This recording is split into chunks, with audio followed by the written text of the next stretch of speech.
Movie theatre यानी कि cinema hall कैसे खोलें। आज के समय में आप लोगों को भी पता होगा कि मूवी थिएटर में काफ़ी ज़्यादा अच्छी अर्निंग होती है। आप लोगों को लगता होगा कि मूवी थिएटर में सिर्फ हम टिकट बेच के ही पैसा कमा सकते हैं, तो ऐसा बिल्कुल भी नहीं है। मूवी थिएटर के अंदर 4 तरीके से आप पैसा कमा सकते हैं, और वो भी 1-2 हज़ार नहीं, बल्कि महीने का कम से कम 3 से 4-5 लाख तक की आप अर्निंग आसानी से कर सकते हैं। बस आपको कुछ स्टेप्स मैंने इस वीडियो में बताए हैं, उन्हें फॉलो करना होगा। आपको मैंने टोटल 6 स्टेप्स बताए हैं कि मूवी थिएटर को खोलने के लिए क्या क्या चीज़ें ज़रूरी होती हैं, और उसके साथ में कौन कौन से लाइसेंस, साथ ही में कितनी इन्वेस्टमेंट और कितना प्रॉफिट आएगा। तो टोटल डिटेल मैंने वीडियो में प्रोवाइड की है। बस आपसे मेरा छोटा सा रिक्वेस्ट है कि वीडियो को शुरू से अंत तक बिना स्किप किए जरूर देखिएगा। हेलो एंड वेलकम फ्रेंड्स, स्वागत है आपका अपने यूट्यूब चैनल पर। आपसे मेरा रिक्वेस्ट है, यदि चैनल पर पहली बार आए हैं तो ऐसे एजुकेशन से रिलेटेड वीडियो देखने के लिए चैनल को जरूर सब्सक्राइब कर दें, आने वाले बेल आइकन को प्रेस कर दें, ताकि फ्यूचर में हम कोई भी अपडेट साझा करें उसकी लेटेस्ट नोटिफिकेशन आप तक पहुंचे। तो चलिए वीडियो को स्टार्ट करते हैं। देखिए, हमारा पॉइंट नंबर 1 है कि मूवी थिएटर हम कैसा खोलेंगे, क्योंकि 2 तरीके के मूवी थिएटर होते हैं। पहला है मिनीप्लेक्स और दूसरा है मल्टीप्लेक्स। मिनीप्लेक्स के अंदर सिर्फ एक ऑडिटोरियम होता है, यानी कि आप एक ही मूवी प्ले कर सकते हैं, एक टाइम में 2 मूवियाँ नहीं चला सकते हैं। वहाँ पे सिर्फ एक ही ऑडिटोरियम होता है जहाँ पे लोग बैठकर मूवी देखते हैं। लेकिन वहीं मल्टीप्लेक्स में 2 या कहीं कहीं 3 ऑडिटोरियम होते हैं। वहाँ पर जो मूवी ज़्यादा चल रही है उसके ज़्यादा शो लगा सकते हैं, और एक ही समय में 3 अलग अलग मूवियाँ भी चल सकती हैं। तो यहाँ पे मल्टीप्लेक्स खोलने के लिए ज़्यादा फ़ायदा है मेरे ख्याल से। अगर आप मिनीप्लेक्स खोलना चाहते हैं तो थोड़ा सा बजट और बढ़ा लीजिए और मल्टीप्लेक्स खोलिए, तो आपके लिए ज़्यादा बेटर हो सकता है। अब हम बात करते हैं, हमारा पॉइंट नंबर 2 है कि हमारी लोकेशन क्या रहनी चाहिए। देखिए, मैं आपके सिटी के अनुसार डिटेल देता हूं। अगर आपके सिटी की आबादी 50 से 1 लाख के बीच में है तो आपको मिनीप्लेक्स खोलना चाहिए, और अगर 1.5 से 2 लाख आबादी है तो आप कम से कम मल्टीप्लेक्स जरूर खोल लें, अदरवाइज आपको लॉस ही हो जाएगा। क्योंकि अगर आपके शहर में सिनेमा हॉल नहीं है तभी आप ये बिजनेस करें। अगर 2 या 2 से ज़्यादा अवेलेबल है तो आप इसे न खोलें, क्योंकि इससे आप सिर्फ अपना नुकसान नहीं करेंगे, जो उन सिनेमा हॉल्स के कस्टमर्स हैं उनको आप काटेंगे, न तो उनका फ़ायदा होने देंगे और ना आप अपना फ़ायदा होने देंगे। तो इस चीज़ का विशेष ध्यान रखें कि अगर आपके सिटी में 2 या 2 से ज़्यादा सिनेमा हॉल हैं तो आप ना ही खोलें, या फिर आपकी सिटी की आबादी कम से कम 4 लाख से ज़्यादा हो तब आप खोल सकते हैं, क्योंकि वहाँ पर इस सिचुएशन में कम से कम 3 से 4 सिनेमा हॉल होना ज़रूरी है। और इसके अलावा मैं बात करता हूँ कि कहाँ पर खोलना चाहिए। तो अगर आपकी ज़मीन सिटी के थोड़ा सा बाहर, यानी कि सिटी से टच है लेकिन बाहर है, वहाँ अगर आप खोलेंगे तो काफ़ी ज़्यादा बेनिफिट आपको मिलने वाला है। जो लोग होते हैं वो सिटी के बाहर ही मूवी देखना पसंद करते हैं, क्योंकि सिटी के अंदर काफ़ी भीड़ भाड़ होती है। ऐसे में कई सारी चीज़ों का प्रॉब्लम फेस करनी पड़ सकती है, इसीलिए इसे बाहर ही खोलें, ज़्यादा सही रहेगा। अब हम ज़मीन की बात करते हैं कि इस बिजनेस को करने के लिए हमारे पास कितनी पर्याप्त ज़मीन होनी चाहिए। देखिए, मिनीप्लेक्स खोलने के लिए कम से कम आपके पास 4000 से 5000 स्क्वायर फीट ज़मीन होनी चाहिए। वहीं आप अगर मल्टीप्लेक्स खोलना चाहते हैं तो 7000 से 8000 स्क्वायर फीट ज़मीन होनी चाहिए।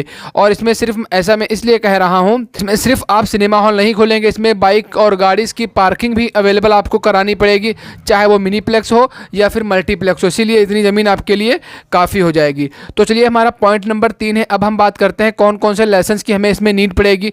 सबसे पहले आपको NOC बनवानी पड़ेगी, जिसे हम नो ऑब्जेक्शन सर्टिफिकेट बोलते हैं।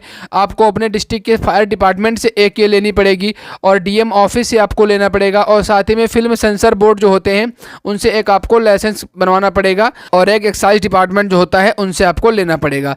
साथ ही में इस बिजनेस को करने के लिए आपको GST रजिस्ट्रेशन जरूर करवाना पड़ेगा, क्योंकि काफ़ी बड़ा बिजनेस है, बड़े पैमाने पर किया जाता है, तो GST रजिस्ट्रेशन का होना बहुत ही ज़्यादा ज़रूरी है।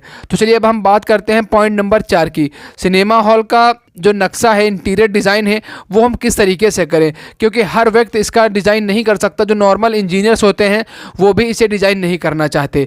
तो आपसे मेरा रिक्वेस्ट है कि अगर आप इस बिज़नेस को करें तो थोड़े पैसे खर्च कर दें, और इसका जो नक्शा है वो किसी बेहतरीन इंजीनियर से कराएं जो बड़े बड़े सिटीज़ में अवेलेबल रहते हैं, जैसे कि आपका दिल्ली हो गया, मुंबई हो गया, बेंगलोर हो गया, कोलकाता हो गया।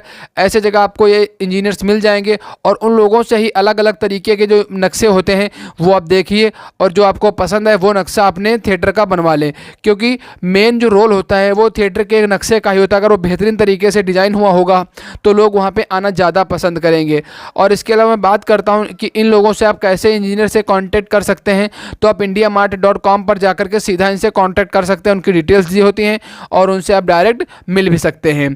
अब हम बात करते हैं कि हमारा पॉइंट नंबर 5 है कि हमने थिएटर खोल भी लिया है, नक्शा भी बन के एकदम प्रॉपर चलने लगा है, तो हमको इसमें सब कुछ A to Z चीज़ें रेडी कर ली हैं, फिर मूवी कैसे मिलेगी? क्योंकि मूवी देखिए, मूवी अलग अलग तरीक़ों से मिलती हैं। आपने सब कुछ रेडी कर लिया बट आपके मन में यही डाउट आता होगा कि हम इसमें अपने मन से मूवी लगा सकते हैं, तो जी हाँ, नहीं, इसमें कतई आप अपने मन से मूवी नहीं लगा सकते हैं, क्योंकि इसके लिए आपको कुछ चीज़ें मैंने बताई हैं वो फॉलो करनी पड़ेंगी।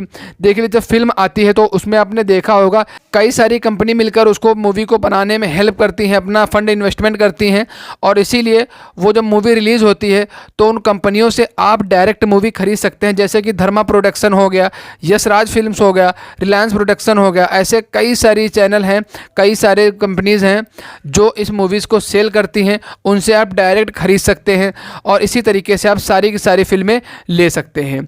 तो हमारा लास्ट और आखिरी पॉइंट नंबर है 6, जो कि इन्वेस्टमेंट और अर्निंग के बारे में। इस बिजनेस को हमें कितना इन्वेस्टमेंट लगेगा करने में और क्या हमारी इसमें अर्निंग रहने वाली है। अगर आप मिनीप्लेक्स खोल रहे हैं, यानी कि सिर्फ एक ऑडिटोरियम वाला थिएटर खोल रहे हैं, तो आपको 70 से 80 लाख रुपए की इन्वेस्टमेंट इसमें जाएगी। वहीं आप अगर मल्टीप्लेक्स खोल रहे हैं तो आपकी 1.5 से 2 करोड़ तक की इन्वेस्टमेंट जाने वाली है। आपको लगता होगा ये इन्वेस्टमेंट बहुत ज़्यादा मैंने बता दी है, बट जब आप इसे बनवाने लगेंगे, पार्किंग की सुविधा कराएंगे, सारी चीज़ें कराएंगे, तो इन्वेस्टमेंट बहुत ही ज़्यादा खर्च आपका हो जाएगा। तो हमारा अब बात करते हैं कि इसमें अर्निंग कितने तरीक़ों से होती है, क्या क्या अर्निंग होती है।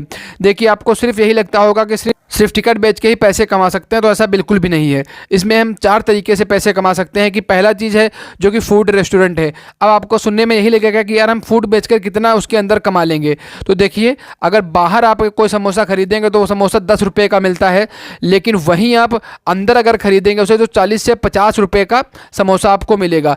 मेरे सिटी के अंदर 2 प्रोफेशनल जो थिएटर हैं वो अवेलेबल हैं, बहुत ही बड़े पैमाने पर उन्हें लोग जाते हैं देखने मूवी, और बहुत ही अच्छे तरीके से वो चलते हैं। तो अगर मैं उनकी बात करूं तो पानी की बोतल जो बिस्लेरी आती है नॉर्मल 20 रुपये की मिलती है, लेकिन उसके अंदर उसी बोतल का प्राइस 80 रुपये है, यानी कि एक बोतल पे 60 रुपये आपके बच रहे हैं। हम मान के चलते हैं दिन भर में अगर आपकी 100 बोतल भी बिक गई तो कम से कम आप 8,000 रुपये सिर्फ और सिर्फ पानी बेचकर कमा सकते हैं। और ऐसे ही अगर आप समोसा बेचेंगे तो 4,000 रुपये तो समोसा का हो गया, और जो टोटल हमारी दिन की कमाई होगी काफ़ी ज़्यादा हो जाएगी। और दूसरा हमारा कमाई का जरिया है पार्किंग। अब पार्किंग एक गाड़ी के कम से कम आप 30 रुपये चार्ज करेंगे, और दिन भर में अगर 300 गाड़ी आई, मैं बोलता हूँ अगर 300 नहीं भी आई, सिर्फ 200 गाड़ी आई, फिर भी आपका 6,000 रुपये सिर्फ और सिर्फ पार्किंग से निकल आएगा। इसके अलावा जब हम मूवी देखने जाते हैं तो कई बार हमने नोटिस किया होगा, अगर हम जल्दी पहुँच गए तो वो स्क्रीन पे एड्स चला करते हैं, तो आपको ऐसा लगता होगा ये एड्स फ्री में है। जी हाँ, नहीं, ये एड्स पैसे लेते हैं। जो थिएटर के ऑनर होते हैं वो लोग इस एड्स का भी पैसा लेते हैं। उन्हें अच्छा खासा पैसा मिलता है पर डे और पर आवर्स का, अलग अलग तरीके से। और जो अर्निंग का हमारा चौथा जरिया है वो है बॉक्स ऑफिस, यानी कि बेचकर कितना पैसा कमाया जा सकता है। अगर आपको अच्छी मूवी मिल गई है तो काफ़ी ज़्यादा पैसा टिकट से भी कमा सकते हैं।